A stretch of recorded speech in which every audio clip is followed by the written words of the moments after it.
แล้วทุกคนตามแล้วโอ้ยเกือบรูดแล้วนี่เมืองที่เป็นยันเมืองที่เป็นยันใหญ่เกิดเป็นยันพวกหยงเสียบ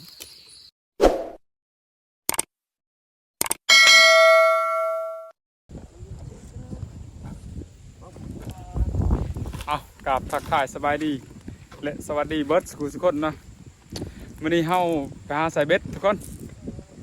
วันนี้พาทุกคนไปหาใส่เบ็ดได้บรรยากาศบ้างตอนแรงๆประมาณ5 โมงแรงทุกคนตะเว้นกำลังสิตกฮะไปเดี๋ยวเฮาสิใส่ในน้องนี่แหละก่อนนี่น้อง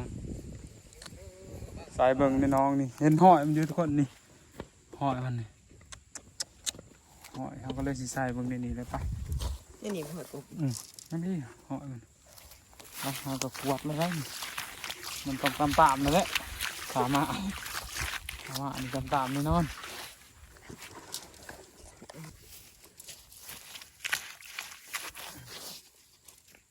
ใส่เบ็ดกบลังแหละใส่ในน้องนะทุกคนเด้อตามๆแหละมาแหละนั่นนี่บัวผ่านนะแต่เขา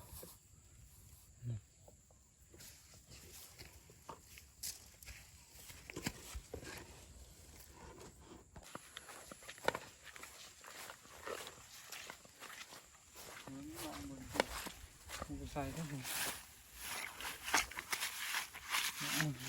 จะมีกี่บกบ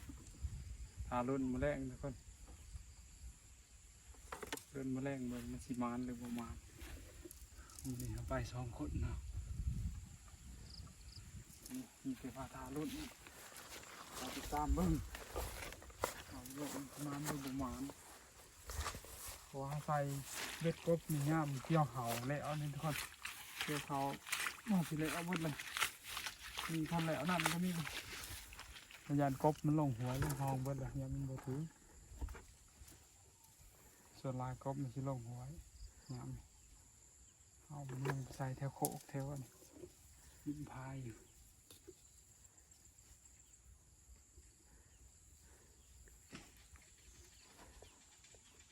ก็ทำให้มันคือตัวประคอใหญ่เต็มไปมาเบิ่งกันเลยเอาเลยเนาะเดี๋ยวมันมาหน่อยก็มีน้องเลย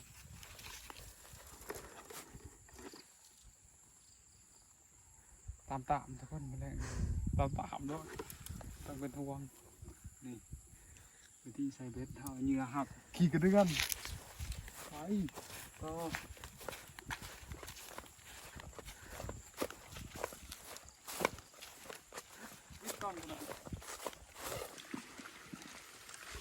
ลงมาหวยเลยทุกคนลองใส่เบิ่งในหวยจาก2-3 ลังแล้วเขาจะขึ้นไปใส่ในให้หน้าคือเก่าเอาต้องหาใส่บนคืออะไรอยู่หวยกันนี่คือบอลนี้น่าจะใช่นี่ใช่ปะใส่บนนั้นที่ก็ว่ากัน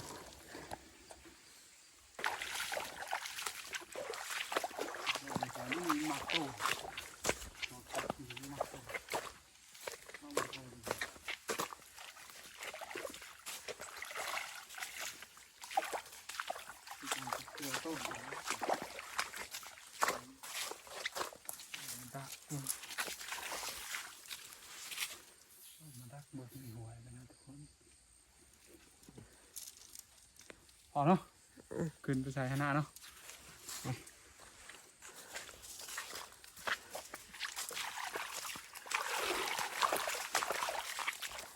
ต่อทุกคน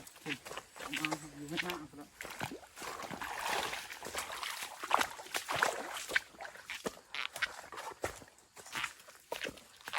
เลย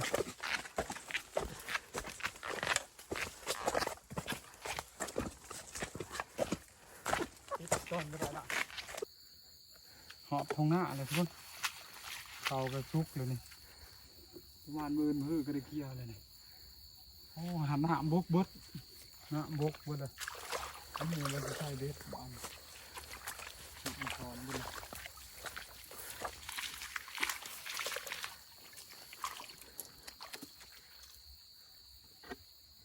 คือว่าน้ำยั่งแท้หน้าอยู่เทิงพุ่นนะเบิดเลยมือนั้นยั่งทุกคนมือนั้นนะอันนี้บกเลยไปได้ใส่เด้อทำดีแล้วจะสิไปทางใดต่อเลาะสอดพูเลยเนาะมันบ่มีน้ำเลยนี่เด้อสอดหน้าอันนี้แล้วมาเอานี่เนาะเด็กกระปุก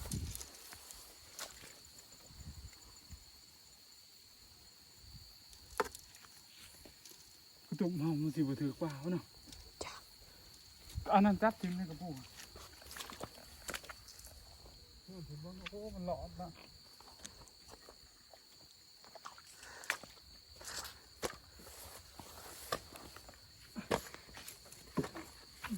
เบิ่งป้าในกระตุก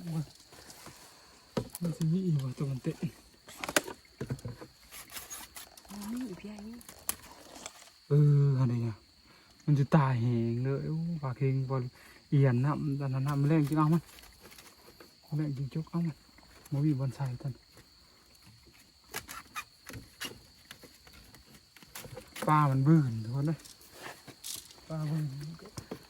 ก็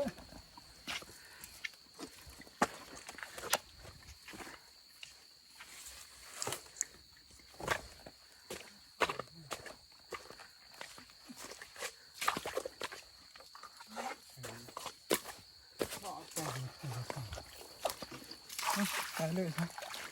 ไปกบเลยซะอย่างนี้อะไร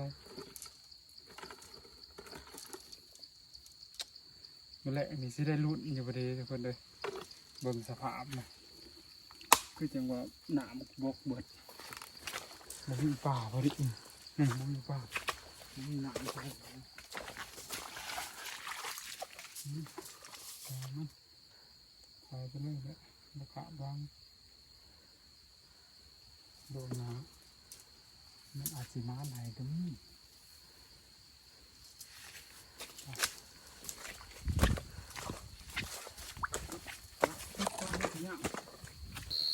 ทุกคนใส่แหละแล้วเนาะใส่แหละแล้วเราก็พากันเมื่อโอ้ยเอาใส่กับพี่เละแถวหน้านี่เลยทุกคนเลยนี่แถวหน้าอยู่เลาะตะผลมาโอ้เลาะตะผลมาดูสิเลยใส่แถวหน้าตัวเองก็ทำนี่แล้วค่ะนี่เขาตันประตูไว้นี่นี่แม่ที่เอางามาไว้เทียงตัวเองทุกคนเทียงหน้าเขาเองเขาก็ซุกแล้วเขาก็เริ่มซุกเลยนี่วันที่โอ้เอาจะได้เกี่ยวเขาเลยทุกคนประมาณอยู่อีกมือหนึ่งช่องมือนี่ก็ได้ตัดเลยนี่แล้วเขาแล้วน้ำเบิดนี่เขาก็สิได้ขึ้นนอนผู้แล้วบ้านนี่เขาป่าทุกคนแล้วเขาแล้วน้ำเบิดไปเมื่อมิตรว่าทารุ่นมือแรงทุกคนว่ามันสีมานหรือประมาณกับทารุ่นมือแรงเพิ่งเขามันสีอัศบเลยบ่ เป็นยังทุกคนมิตรว่าเมื่อแบบนี้เมื่อบรรยากาศอันกับผู้นะทุกคนเนาะอยู่ใกล้ๆผู้ดอกบานในบรรยากาศทงไห้ทงหน้าเทียงหน้าเขาเองทุกคนเขาก็ชุกแห้งเลยนี่เริ่มสิลบน้ำกระมี่แล้วเขาเนี่ยโอ้ยอันนี้ก็มาฮอดมองเฮามาแล้วตอนแรกนะทุกคนอันนั้นก็พุ่นเถื่อนเฮาแต่เป็นไก่ตกดินเลยทุกคนบรรยากาศตอนแรกๆในตอนค่ำ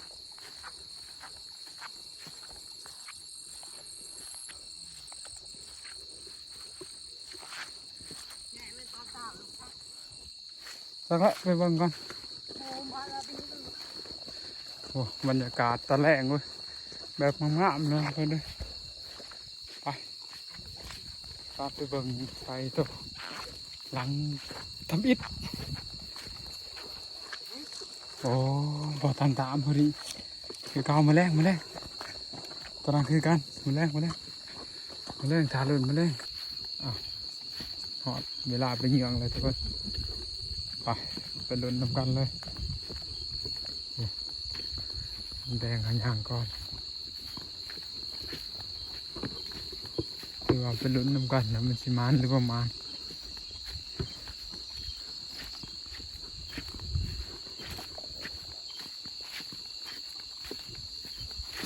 เวลาตอนนี้ประมาณ7 โมงเนาะ7:10 นาทีนี่แหละเอากลับไปเงียบพยายามดึงเบ็ดที่เราใส่ไว้วางแรกนี่ไปดึงนำกันเลยทุกคนตามแล้วทุกคนตามแล้วโอ้ตึกเซอร์ตัวนี้ถือว่าโอเคอยู่มันนี่มันแหวกเลยนี่ปดเลยโอ้สีหยาบขนาดนั้นถือว่า จ้องขายเนาะ ตามเลยทุกคนตามแล้วโอ้ยเกือบรูดแล้วนี่เมืองที่มันยันเมืองที่มันยัน เนาะ ใหญ่แต่เป็นยันพวกหยงสิ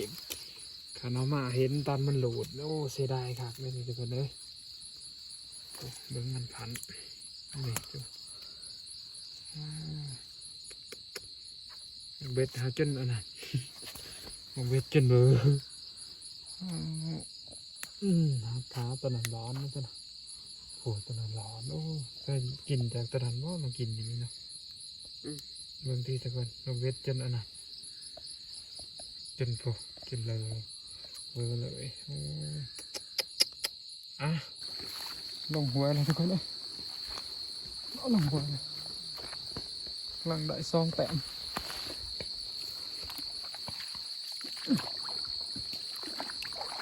มือมันบ่ได้เลยโทรศัพท์เฮานี้นอกเลยเลยได้กันน้ำสั่นโอ้มีหอยคนป่าเลย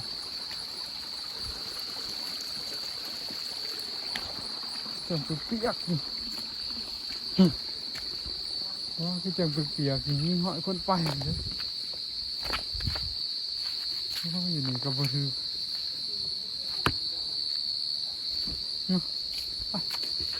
มาถือทุกคนไปเลย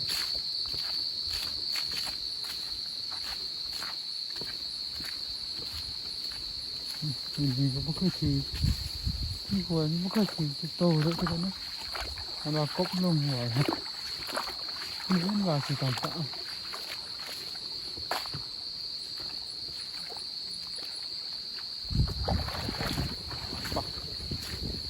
เป็นทางเลยไปให้หน้าไปแล้วทุกคนโอ้ได้ซื้อใส่ของคุบเอานี่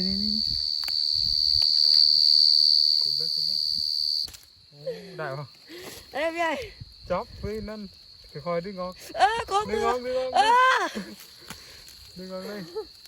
คือสองเตาสองแต้มมาไปทุกคนที่ว่าในห้องใต้ดินมีลายเลยทุกคนมันห้องเท่านี้บริเวณเท่านี้มันเป็นสวนนั่นเพื่อนมันนะเพื่อนมันแต่ก็ทางบริปลูกเขานะกล้วยลายนี่ห้องลายมันห้องลายโหดเดี๋ยวคลิปหนาเขาสิไปหาเลาะซับเอากลางคืนนะทุกคนอันนี้มือนี้เขามาเห็ดคลิปใส่เบ็ดมือนี้เขามาใส่เบ็ดคลิปหนาจึงคอยว่ากันไหมไปหอดท้องให้ท้องหน้าละเวลานี้มันห้องเลยนี่เอาไหม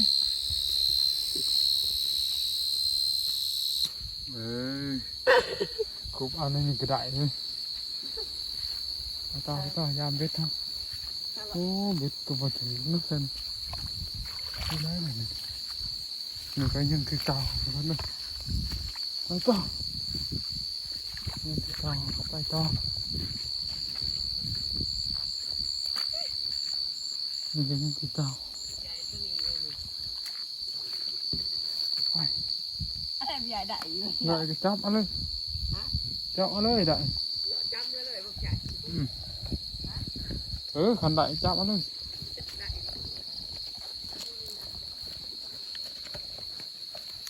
โอ้โหเลยเอาปลานี่ วายจงมันยัง จกเอากระดูกกูมีบ่ บ่จกเอาเลย เน่ากันเนี่ยนะ จกออกมาตอนนี้กำลังจกเอาเอียนนะทุกคนเอียนเนาะไอ้พวก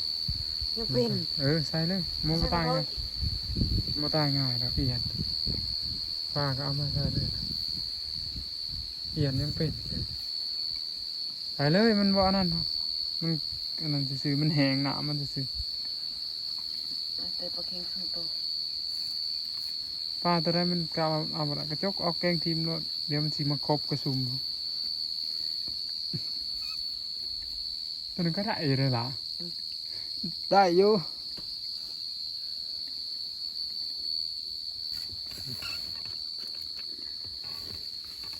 กำลังจกปลา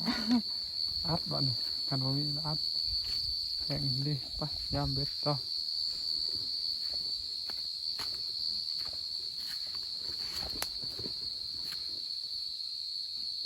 ต่อมันมีตัวถือเลยท่านทุกคน3 แต้มพยายามมาทุกคนเซ็ตขี่เดินตกตากล่องบ่ได้ไปน้ำตากล่องบ่ได้ลงให้หน้าน้ำเว้ยบ่ไปตกน้ำประตูไว้เลย เห็นป่ะมัน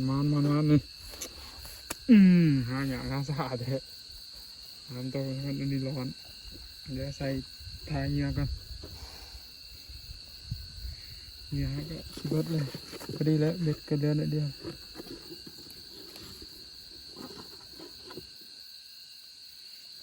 ทายเงียกันทุกคน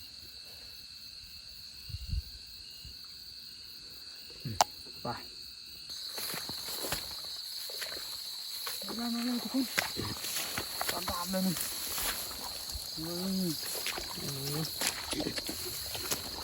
ตามเลยทุกคนมันโอ้ยดึงนี่ขาดปุดนี่ไปทางอื่นแล้วเนี่ย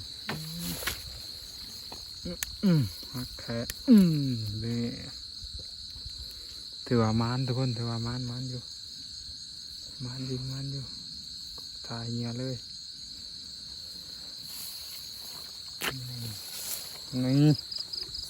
นี่มันทุกคนนี่มันเอาไปดู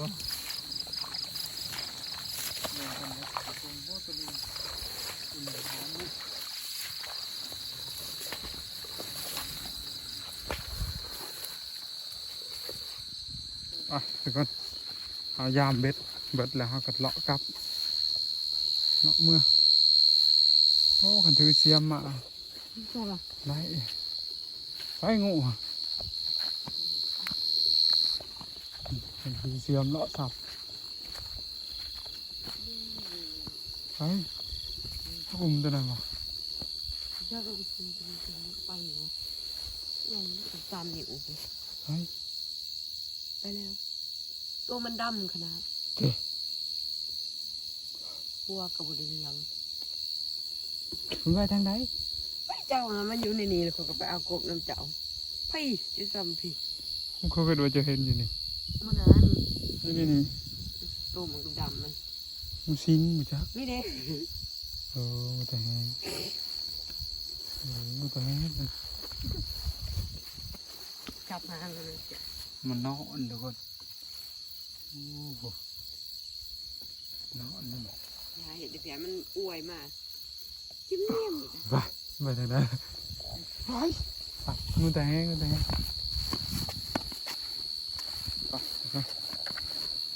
เมื่อบ้านเลยอันนี้เยี่ยมไปดึงมันขาด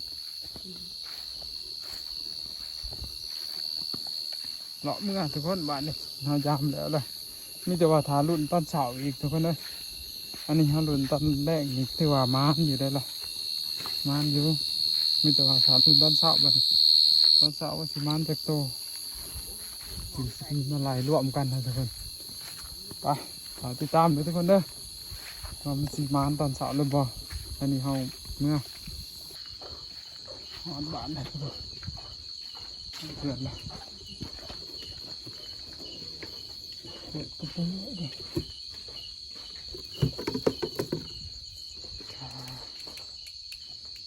หาเลยเอาเดือนเลยแต่จักแต้มมัน แต่โต บูหัวเลย8 โตประมาณ5 โตนี่มั้งไปขึ้นเบิ่งอยู่เทิงเงินไปแล้ว ได้ มันจะได้เดี๋ยวไปได้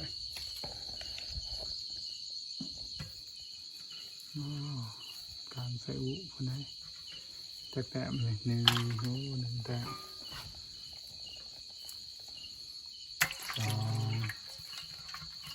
อะไร3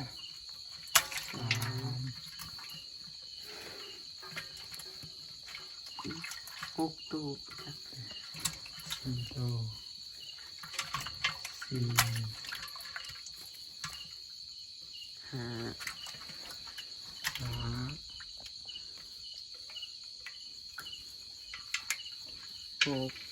6 โตเนาะ 7 7 ตัว ปลาไม่ใช่ยังไงปลาในกระห้องด้วยเนาะ7 โตทุกคนหลอกกลางคืนมีแต่ว่าทารุณตอนเช้าเนาะเอากันสิได้7 โตเอามาแต่ยามตอนเช้าเลยทุกคนได้จักแต้มเอา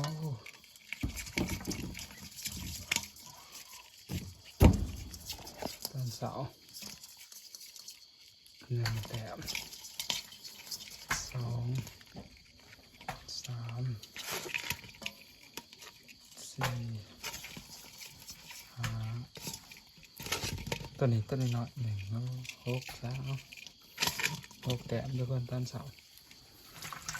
รวมถึงตอนกลางคืนคือว่ามานอยู่แล้วตอนเช้านี่